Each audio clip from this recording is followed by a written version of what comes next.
Naeem. A very warm welcome to all of you in unique pre-FSC online lectures. Next lecture के साथ आपके साथ इस वक्त मुलाकात हो रही है और हम इसके अंदर बहुत सारी चीज़ें डिस्कस करेंगे। और उसमें सबसे पहले तो मैं आपको बताऊं कि वायरस क्या होते हैं। थोड़ा सा ना अपनी बेस बनाना शुरू करें कि कैसे वायरसेस होते हैं। Viruses are obligate intracellular parasites, ठीक है। They are non-living particles. They are infectious. They can reproduce only in the living cells. ये चंद मेन बातें जो मैं बोल रहा हूँ। Viruses are nothing else but mixture of two things. That is a protein coat or capsid and secondly nucleic acid. Nucleic acid में दो words हैं, कौन से? RNA या DNA। अच्छा ये बताइए कि डीएनए को डीएनए ही क्यों कहते हैं, डीऑक्सीराइबोन्यूक्लिक एसिड। उसकी रीज़न है बेटे 5 कार्बन शुगर। अच्छा डीएनए हो या आरएनए हो, दोनों ही न्यूक्लिक एसिड हैं, तो न्यूक्लिक एसिड को न्यूक्लिक एसिड क्यों कहते हैं? बड़ा इंपॉर्टेंट चीज़ रिवाइज करवा दूं जिन बच्चों ने अभी चैप्टर 2 नहीं पढ़ा मेरे साथ और पहली दफ़ा शुरू किया है। तो न्यूक्लिक एसिड्स को न्यूक्लिक एसिड्स इसलिए कहते हैं क्योंकि दो रीज़न्स हैं। एक, ये जो न्यूक्लियस ऑफ फिश स्पर्म है या स्पर्म सेल्स हैं उससे न्यूक्लिक एसिड्स को आइसोलेट किया गया था। और दूसरा बेटे इसका मेन पॉइंट क्या है कि इनकी नेचर एसिडिक होती है। ये एसिडिक नेचर की वजह से ही जो है वो इस फॉर्म में एग्जिस्ट करते हैं जिसको आप न्यूक्लिक एसिड्स बोलते हैं। ठीक हो गया? तो ये दोनों चीज़ें अपने जहन में रखिएगा। अभी हमने जितना पढ़ा इसमें कुछ और कंट्रीब्यूशंस भी पढ़ी, जैसे कुछ अभी भी मैं आपको एक्सप्लेन एक दफ़ा रिकैप कर दूँ। लास्ट लेक्चर 1935 में एक साइंटिस्ट था जो बेसिकली वायरसेस के ऊपर काम कर रहा था, उसका नाम था WM स्टेनले। उसने क्या किया कि टोबैको मोज़ाइक डिज़ीज़ को जो एजेंट कॉज करता था उसने उसको फ़िल्टर कर दिया और फिल्टर करने के बाद उसको क्रिस्टलाइज करके आइसोलेट कर लिया टोबैको मोज़ाइक वायरस को।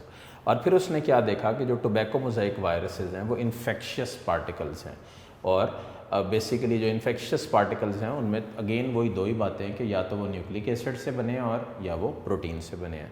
अब मैं अपने बच्चों से रिव्यू करते हुए सवाल पूछूं, list any 5 viral diseases which are common to the mankind. तो सबसे पहले तो आप कोविड-19 बोल दो जो डेफिनेटली रियलिटी और दुनिया में एग्जिस्ट करती है। इस वक्त 173 कंट्रीज़ में कोविड के पेशेंट्स हैं और मोर्टेलिटी रेट हर तरफ तकरीबन 1 to 2% of the average population. जैसे पाकिस्तान में ले लें कि 25 तकरीबन करोड़ की आबादी है, 22 करोड़ की रजिस्टर्ड आबादी है, 3 करोड़ की अनरजिस्टर्ड आबादी है और इस आबादी में कितने लोग हैं और कितनों को रिकवरी रेट कितना है, ये सब वायरल डिजीज़ के स्टैट्स हैं जो आप सबको पता होना चाहिए। अब आप लोग बड़े हो गए माशाल्लाह और मैट्रिक को क्रॉस करके इंटर के अंदर है। फिर बेटे मैंने थोड़ा सा गाइड किया आप लोगों को बैक्टीरियोफेज के ऊपर। बैक्टीरियोफेज होता है बैक्टीरिया ईटर और इसमें दो वर्ड्स हैं, डी हैरल और टी वर्ट। डी हैरल 1917 और टी वर्ट 1915। तो इसमें क्या होता है कि बैक्टीरियल कॉलोनी उन्होंने स्टडी की, माइक्रोस्कोप। अच्छा पहली बात तो है कि क्या viruses can be easily seen under compound microscope? Answer is no, viruses are only seen under the electron microscope. Very important. तो ये इलेक्ट्रॉन माइक्रोस्कोप में स्टडी किए जा सकते हैं, कंपाउंड माइक्रोस्कोप में स्टडी नहीं किए जा सकते, याद रखिएगा इस बात को। अच्छा क्यों नहीं किए जा सकते, ये भी कॉमन सवाल है जो बच्चे क्लास में पूछ लेते हैं कि जी सर क्यों नहीं किए जा सकते कंपाउंड में और इलेक्ट्रॉन में ही सिर्फ क्यों किए जा सकते हैं? उसकी रीज़न बहुत सिंपल है, उनका साइज़ के इश्यूज़ की वजह से वो उनकी स्टडी इफ़ेक्ट होती है इसमें। ठीक है। फिर बेटे ये याद रखिएगा कि लाइसिस जब होती है बैक्टीरियल कॉलोनी टूट जाती है तो ये ट्रांसफ़र करती है इसको, और वो एजेंट जो बेसिकली ट्रांसफ़र होता है जब उसको हीट स्टरलाइज किया गया तो उसकी एक्टिविटी लॉस हो गई, जिससे आपकी नॉलेज थोड़ी सी बढ़ी कि अगर आप क्या करें, अगर आप अपने खाने को या अपनी इक्विपमेंट को या अपनी चीज़ों को हीट स्टरलाइज कर दें तो क्या होता है कि आप इफ़ेक्ट नहीं होते, इसका शिकार नहीं होते और ये इस तरह एज सच लगता भी नहीं है। ठीक है। तो ये कुछ वायरस के हवाले से था। अब पहला लॉन्ग क्वेश्चन करते हैं शुरू और कोशिश करेंगे कि पॉइंट टू पॉइंट सीक्वेंस के अंदर हम इसको देखें।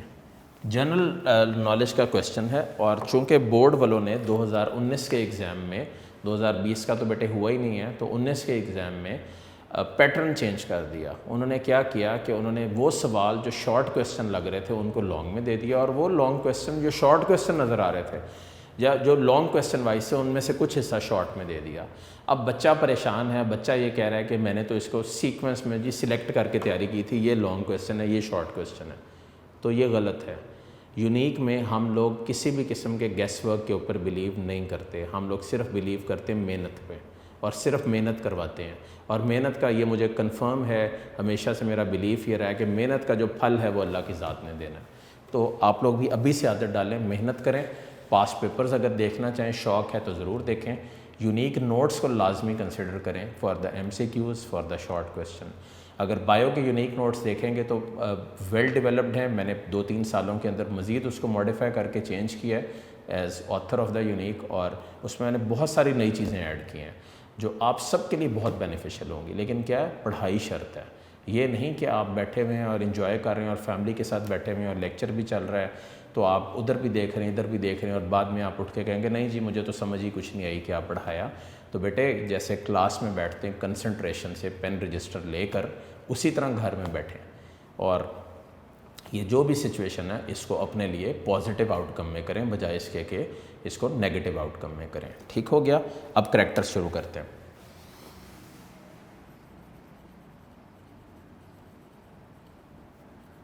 This is a long question.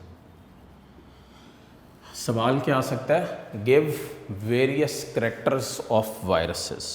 ठीक है, तो अब इसके अंदर मुख्तलिफ करैक्टर्स। पहला मैं ज़रा अरेंज कर दूं आप सबके लिए, आप सब भी नोट करें इसको। ऑब्लिगेट, इंट्रा सेल्यूलर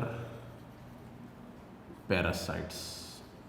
ठीक है, तो पहला करैक्टर तो ये हो गया, obligate intra cellular parasites. What is that obligate intra cellular? ये क्या होता है? ऑब्लिगेट का मतलब है they only live as parasites with the living cell, intracellular within the cell। और पैरासाइट क्या होता है, बचपन से जानते हो, पैरासाइट्स वो होते हैं जो डिजीज़ कॉजिंग ऑर्गेनिजम्स होते हैं, जो बीमारी कॉज करते हैं और फिर बढ़ते चले जाते हैं। ठीक है। Number 2, second character, seen with electron microscope. ठीक है, तो किससे देखा जाता है? Only with the electron microscope. इसके अलावा आप इसको किसी से भी और नहीं देख सकते सिवाय इलेक्ट्रॉन माइक्रोस्कोप के। ठीक है बेटे। Third, size. साइज क्या है? 250 नैनोमीटर ऑफ पॉक्स वायरस। ठीक है, अब साइज ना थोड़ा सा डिफरेंट है तो ज़रूर इसको कीजिएगा। 20 नैनोमीटर ऑफ पार्वो वायरस। और ये मुझे बताना भी है आपने, आप ज़रा गौर करिएगा।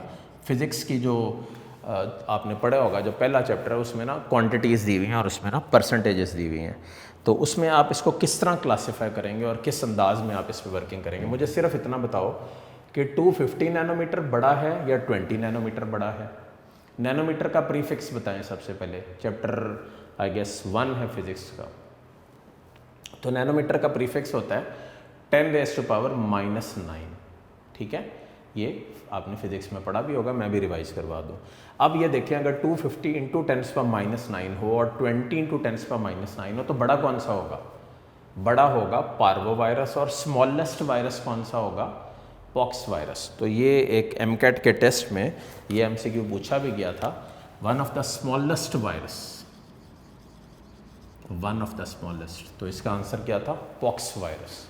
और ये भी पूछा गया था one of the largest virus, तो अगर लार्जेस्ट के ऊपर आएंगे तो फिर क्या होगा? Parvo virus. ये वो MCQs हैं जो बोर्ड के अंदर यूजुअली नहीं आते।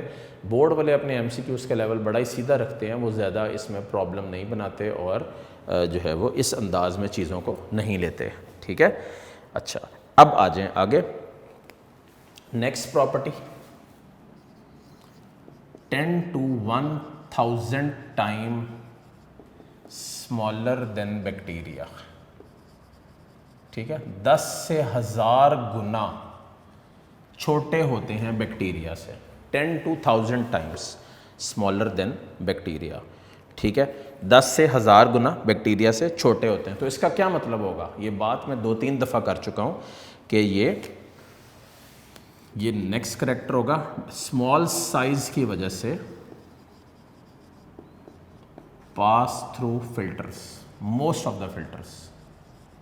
ठीक है, अब कोई आपसे पूछे तो बड़ा क्लियर रखिएगा इसको, क्यों गुजर जाते हैं ज़्यादातर फिल्टर्स में से, क्यों गुजर जाते हैं, रीज़न क्या है, रीज़न है सिर्फ ये कि उनका साइज़ बैक्टीरिया के मुकाबले में भी 10 से 1000 गुना छोटा होता है। ठीक है, तो ये इजीली इसमें से गुजर जाते हैं। अच्छा, क्या वायरसेस को, और ये बोर्ड में पूछा गया, can viruses B grown on artificial medium, ये शॉर्ट क्वेश्चन था। Viruses can not grow on any artificial medium.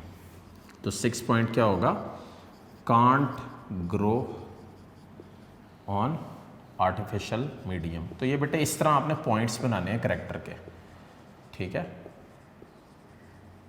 They can't grow on artificial medium. अच्छा, नेक्स्ट हमारे पास है, they can reproduce only in animal and plant cells. ठीक है, और ये किस प्रोसेस से रिप्रोड्यूस करते हैं, 7th point, reproduce by the process of replication. ठीक है जी, रेप्लिकेशन क्या होता है, रेप्लिकेशन का बेटे मतलब होता है डुप्लीकेशन। तो डुप्लीकेशन क्या होता है, एक ऐसा प्रोसेस है जिसमें बहुत सारी कॉपी वायरसेस की प्रोड्यूस की जाती है। तो ये रिप्रोड्यूस कर सकते हैं एनिमल और प्लांट सेल्स में या इवन माइक्रोब्स में। इसका मतलब ये हुआ कि वायरस इसलिए डेडली डेंजरस है कि है तो नॉन लिविंग ही, लेकिन जिस किसी के अंदर रिप्रोड्यूस करेगा उसमें तबाही मचा देगा। तो नेक्स्ट पॉइंट क्या होगा, दे आर नॉन लिविंग।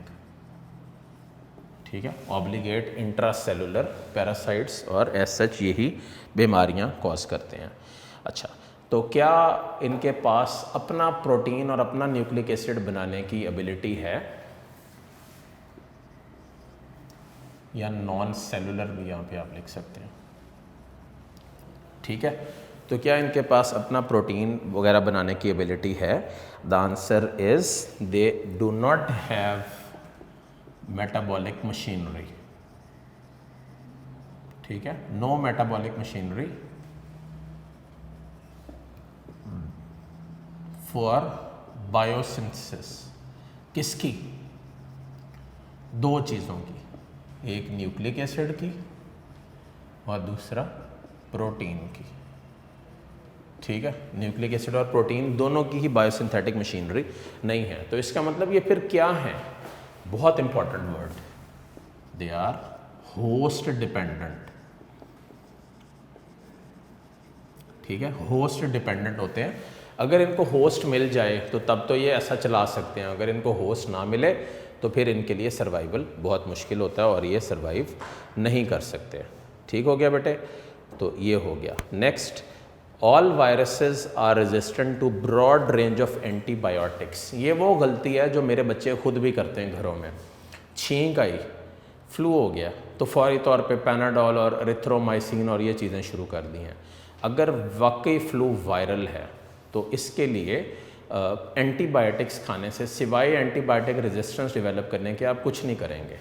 ठीक है, तो ये ज़रा वर्ड यूज़ कर लूँ यहाँ पे मैं, वायरल रेजिस्टेंस होती है हमेशा किसके अगेंस्ट, अगेंस्ट एंटीबायोटिक्स। ठीक है, वायरल रेजिस्टेंस होती है अगेंस्ट एंटीबायोटिक्स। अब what does that mean, viral resistance against antibiotics.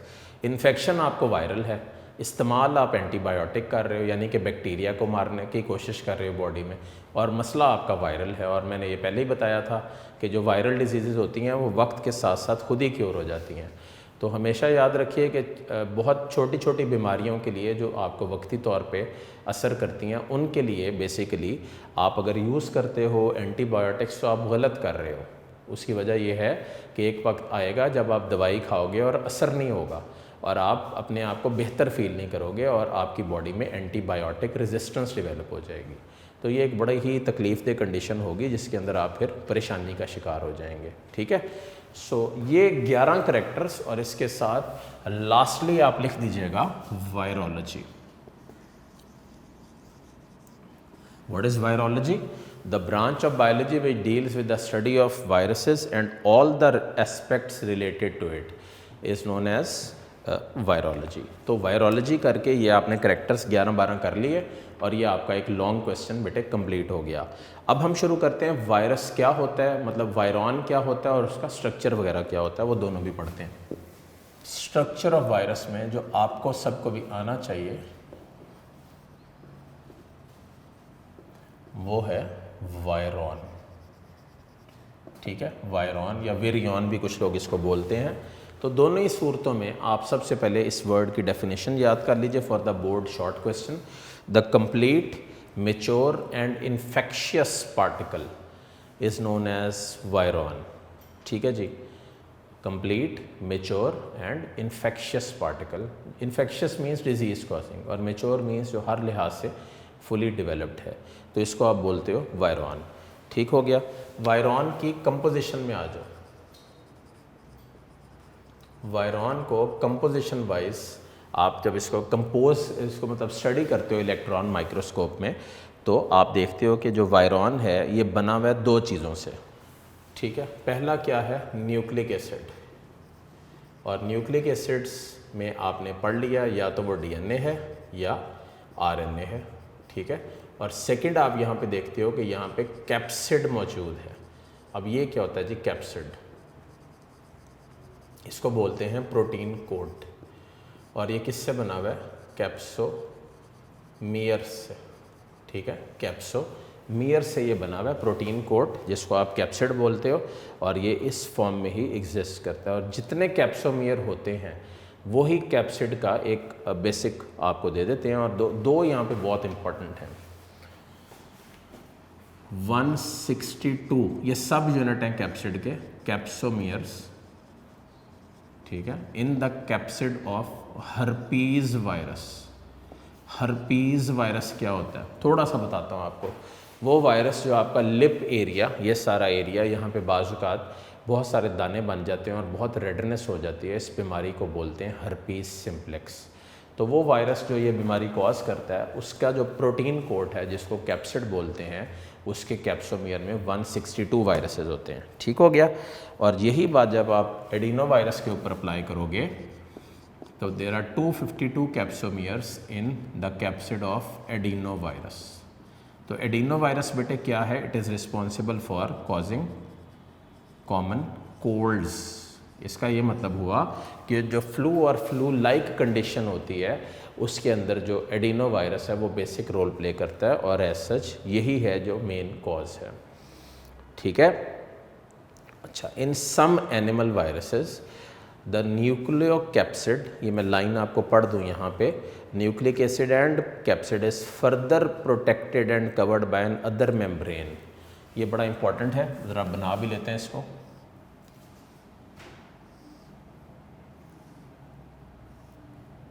ये देखिए,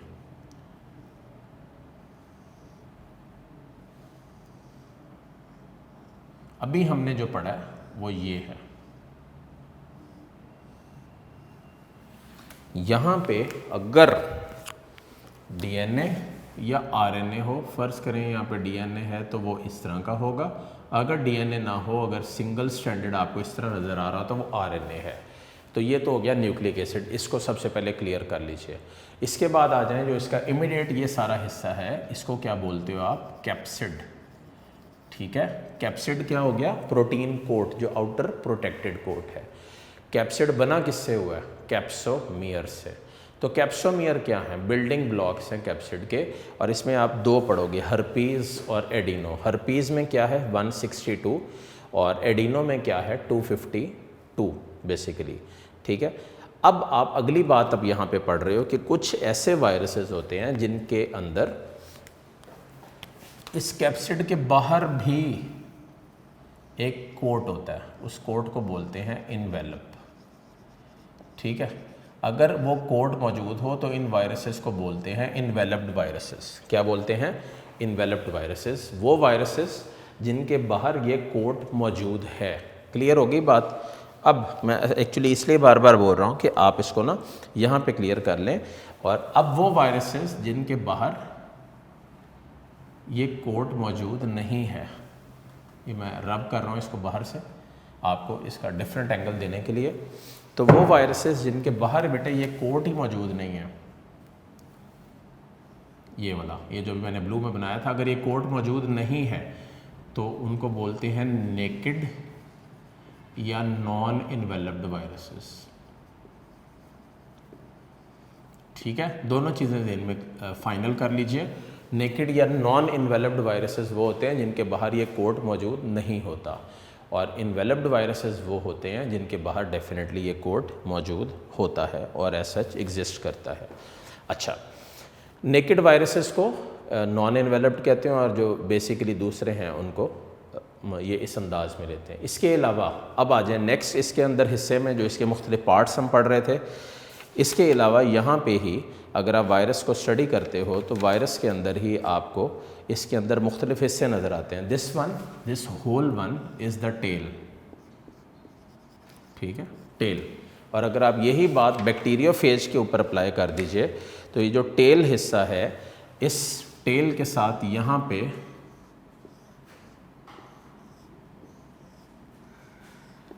आपको टेल फाइबर्स भी नज़र आ रहे हैं। अगर मैं पूरा बैक्टीरियोफेज बना दूं तो ये बैक्टीरियोफेज है और ये इसका एंड प्लेट है। ठीक है, बेस प्लेट जिसको आप बोलते हो।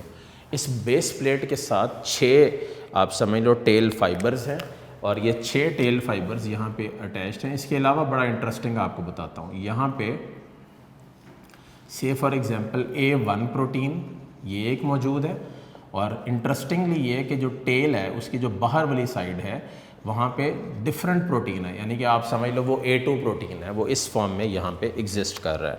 तो गर्ज है कि दोनों के अंदर डिफरेंस है। जिस जगह पे ये जो टेल है ये हेड के साथ अटैच हो रही है, इसको बोलते हैं कॉलर। ठीक है, कॉलर। तो ये ज़रा जो मैंने आपको बताया है इस वक्त, ये मुख्तलिफ पॉइंट्स हैं इससे रिलेटेड जिसमें आप इसको देखते हो और साथ ही क्लियर अप करते हो। ठीक है, अब थोड़ा सा इसको आगे बढ़ाते हैं और इसको मज़ीद देखते हैं कि इसमें क्या लिखा हुआ है और आपने इसको किस तरह अरेंज करना है। एनिमल्स और प्लांट वायरसेस पेज 73 के ऊपर हैं। May be polyhedron having many sides. ठीक है, हेलिकल जिसको स्पाइरल, इन्वेलप्ड और कम्प्लेक्स बोला जा रहा है। नेक्स्ट शॉर्ट क्वेश्चन मार्क करिए page 73 last lines. Forms of bacteriophages. तो बैक्टीरियोफेजेस 2 फॉर्म्स में एग्जिस्ट करते हैं, क्यूबिकल और हेलिकल। ठीक है, और यहाँ पे क्यूबिकल के साथ मैं आपको थोड़े से वर्ड्स यहाँ पे बता दूँ तो मेरे बच्चों को क्लियर हो कि क्या पढ़ रहे हो आप। बैक्टीरियोफेज जिसका मतलब है बैक्टीरिया ईटर, 2 फॉर्म्स में एग्जिस्ट करते हैं, क्यूबिकल। और क्यूबिकल के साथ ही यहाँ पे ये वर्ड है कि आपके सामने ये लिखा हुआ है द क्यूबिकल और हेलिकल सिमेट्री। 2 फॉर्म्स हो गई और इसमें पहली आप देख लें, in general appearance cubical phages are regular solid और आइकोसाहेड्रल। आइकोसाहेड्रल एक वर्ड है, इसका मतलब ऐसे वायरसेस हैं जिसके 20 फेसेस हो सकते हैं। 2 फेस वाले इंसान तो मेरे बच्चों ने सुने होंगे, लेकिन ये 20 फेसेस वाला वायरस आपने पहली दफ़ा सुना होगा। तो आप जहन में रखिए कि जब आप इसको इलेक्ट्रॉन माइक्रोस्कोप में देखते हैं तो पता नहीं आपको लगता है कि उसके कितने सारे मुंह हैं। तो जब उसको 3 डायमेंशनल में घुमा के माइक्रोस्कोप को देखा गया, बड़ी एक्सपेंसिव माइक्रोस्कोप है और बड़ी हाईटेक माइक्रोस्कोप है, उसमें जब देखा गया तो पता लगा कि वायरस के 20 फेसेस हैं। इतना डिफरेंट है एज़ कम्पेयर टू बहुत सारे अदर। और सेकंड बेटे जो यहाँ पे फॉर्म है क्यूबिकल के अलावा वो है हेलिकल। और कॉमन जो हेलिकल फॉर्म है उसमें आ जाते हैं रॉड शेप्ड वायरसेस। ठीक है, रॉड शेप्ड। तो ये इसका मतलब ये हुआ कि ये 2 फॉर्म्स हैं जो यहाँ पे एग्जिस्ट कर रही हैं।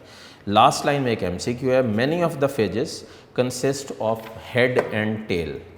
ठीक है, हेड्स पॉलीहेड्रल हैं और टेल जो हैं वो रॉड शेप्ड हैं। रॉड शेप्ड से क्या मुराद है कि वो देखने में बिल्कुल रॉड की फॉर्म में एग्जिस्ट करती हैं।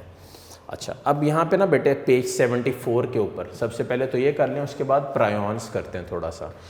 पेज 74 के ऊपर एक पिंक डायग्राम बनी हुई है।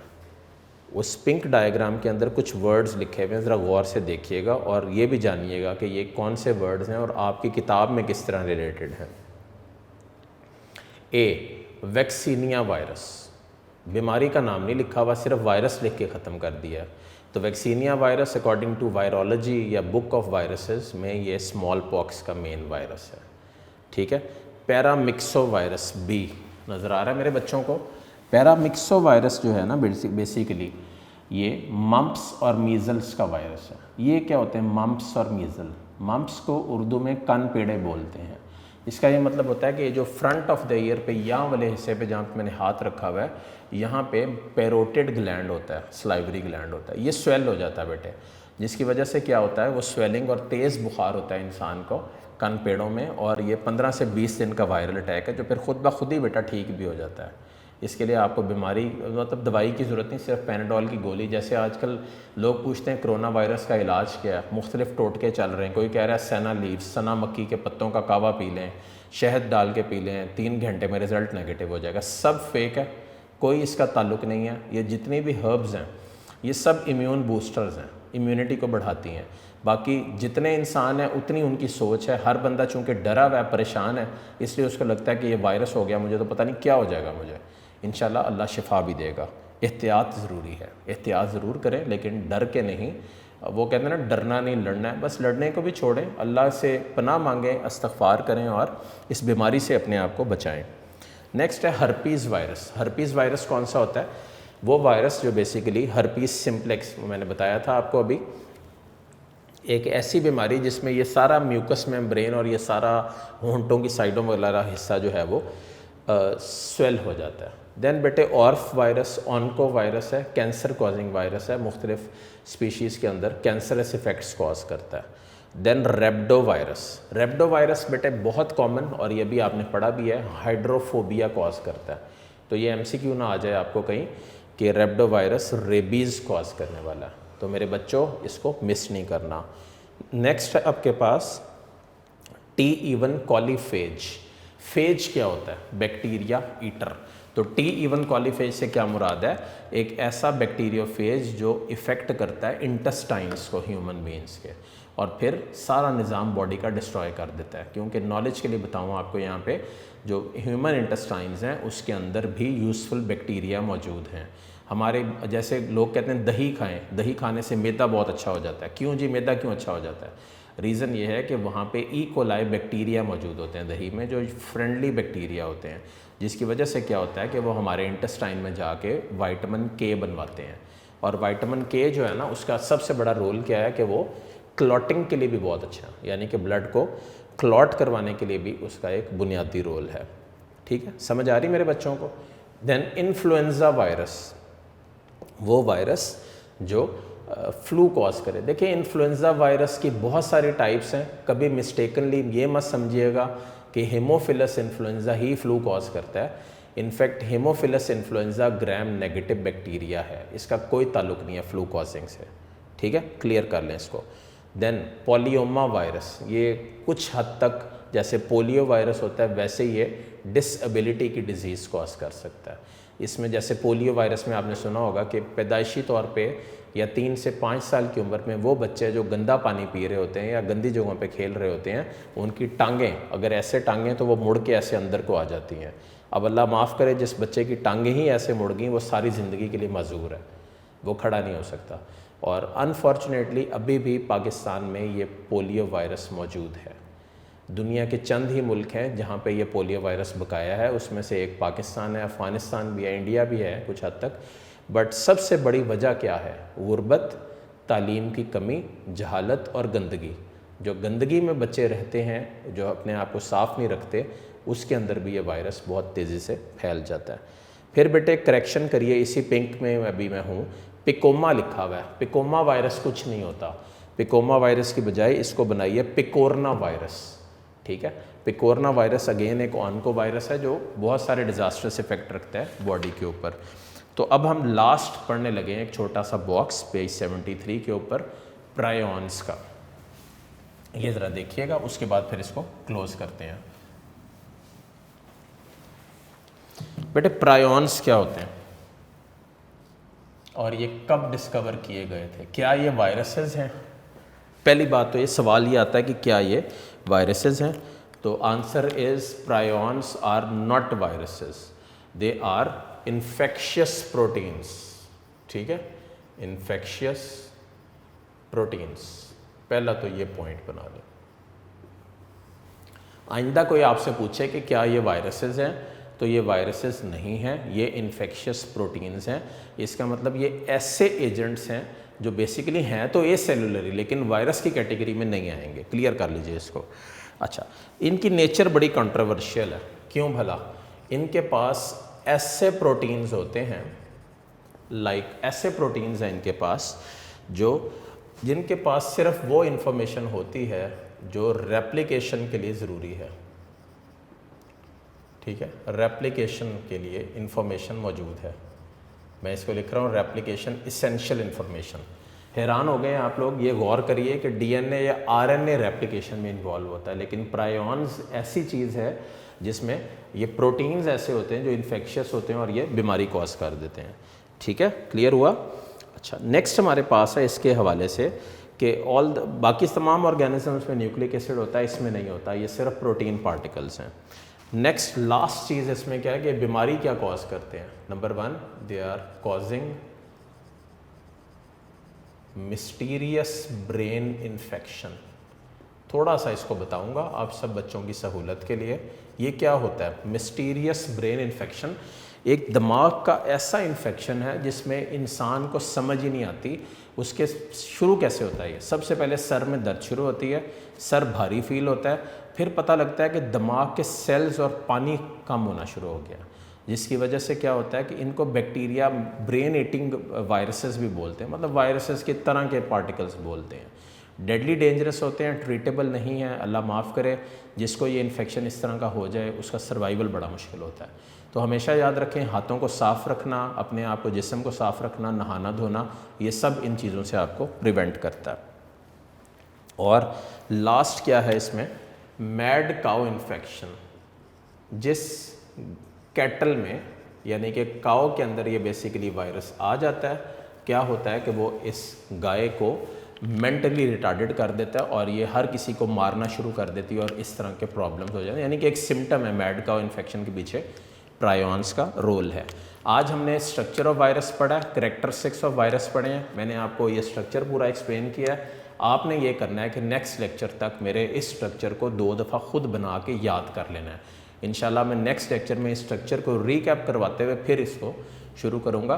तब तक अपना ख्याल रखिएगा। 5 वक्त की नमाज़ पढ़ें, कुरान पाक रेगुलरली पढ़ें और अपनी दुआओं में मुझे भी याद रखिए। जीते रहिए एंड अल्लाह हाफिज़।